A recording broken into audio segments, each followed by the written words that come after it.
first time on record, the famous Royal Windsor Horse Show, held in the home park, ran for 2 days with over 700 entries. The Duchess of Kent and her children came over to watch the numerous events and were joined by the King and Queen and the 2 princesses. The going remained rather sticky, and jumping form was accordingly upset. However, there was plenty to see of interest, particularly the children's open jumping contest.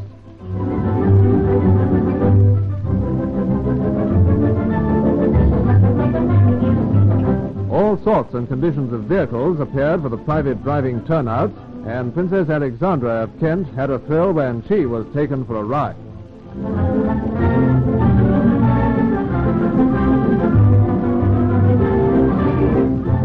Past the keen eyes of the judges, these high-stepping beauties would rival any circus ring.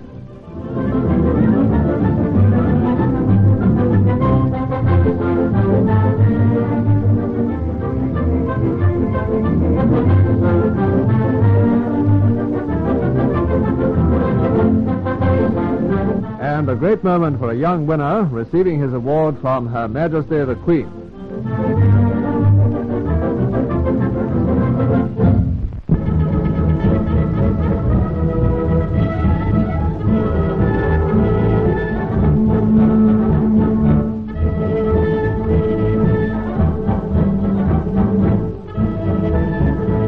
The most famous race in the world is at home again. The Victory Derby brings 500,000 damp but determined racegoers to Epsom Downs.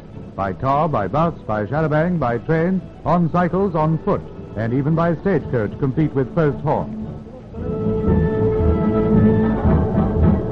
And all the fun of the fair is waiting, from champagne at 5 quid a bottle to jellied eels at $1/2 a basin, and cold-fried fish. Perhaps a curse from the warned-off gypsies, there's plenty of water, too. The outstanding runner of the day, drenching downpour by howling gale out of season, trying to upset Derby form, turning tight turf into pudding, puzzling backers and bookies, but not really spoiling the holiday mood. After all, this is the first real Derby for years. But the weather's kinder as the royal cars try out the course. The first time in history that their majesties have so driven at Epsom. And the jam-packed crowd in grey toppers, in cloth caps, in scarves and confections, gives the royal party a rousing welcome.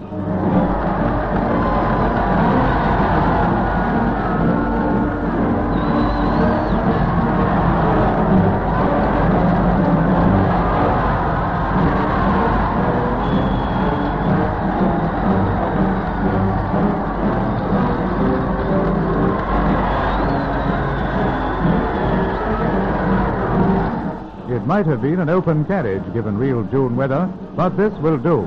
And the King and Queen, Princess Elizabeth and Queen Mary, are greeted by the stewards of the Jockey Club as they go to the royal stand where the Duchess of Kent awaits them.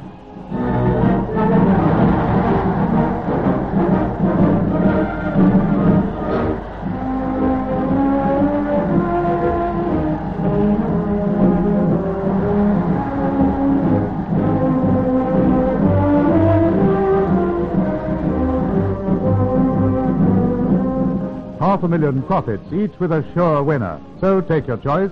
Gulfstream, first favorite until today. Happy Night, look at his guineas showing, old man. Edward Tudor, Gordon's taken 2 today. This will be his hat trick. You know how it is. I've got a horse that you have never seen before, and this is a rank outsider. And it's just the same at Sydney races. And some bookies are mechanized now, but not all. And the game's still the same. Honest Harry and Rocksteady Reggie will gladly take your money, but you haven't got long, so hurry.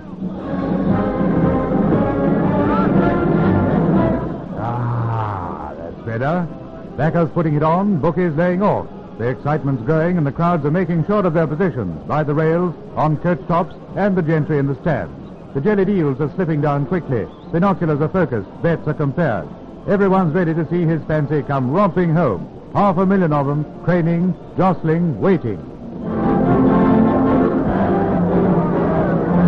And the paddock gives a chance for last-minute judgments. Fast and fair, who knows? Friar Tuck, Sir Harvey Bruce's horse. Airborne, see his number? And Edward Tudor with Gordon up.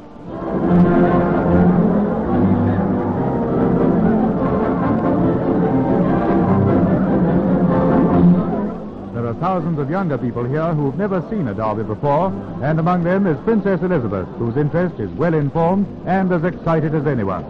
What the royal fancy might be isn't revealed, but as the parade passes, we get a grand glimpse of one of the smallest derby fields in which the experts see almost as many possibilities as there are runners. So what's the odds?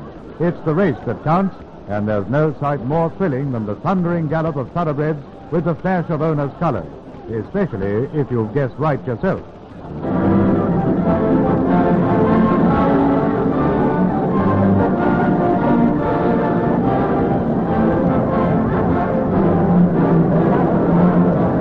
They're away to the gate, and it won't be long now, so hold your breath.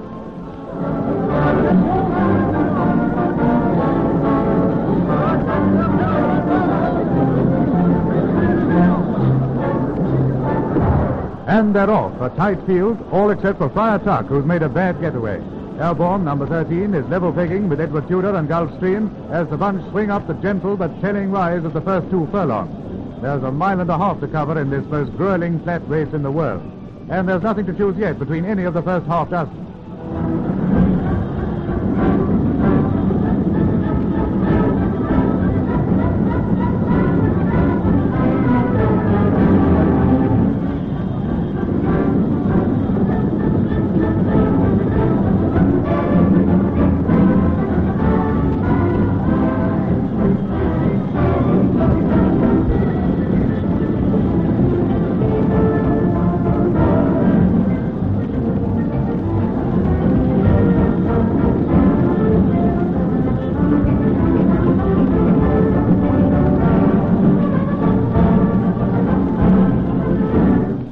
This is the famous Platinum Corner, and here the inside position is supposed to give real advantage.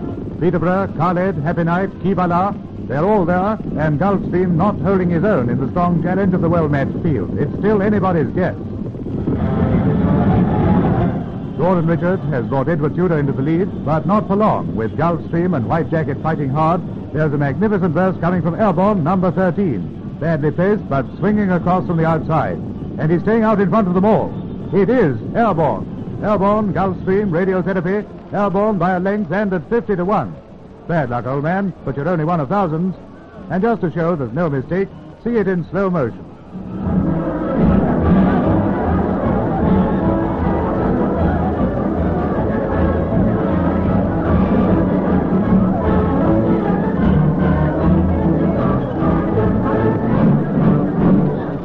No, there's no mistake. A magnificent and well-earned win by a 50 to 1 outsider.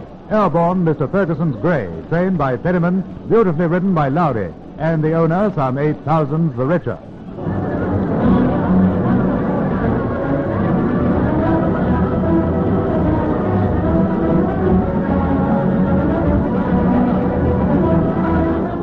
The 1946 Derby, the Victory Derby, in the best tradition of the gloriously uncertain turf.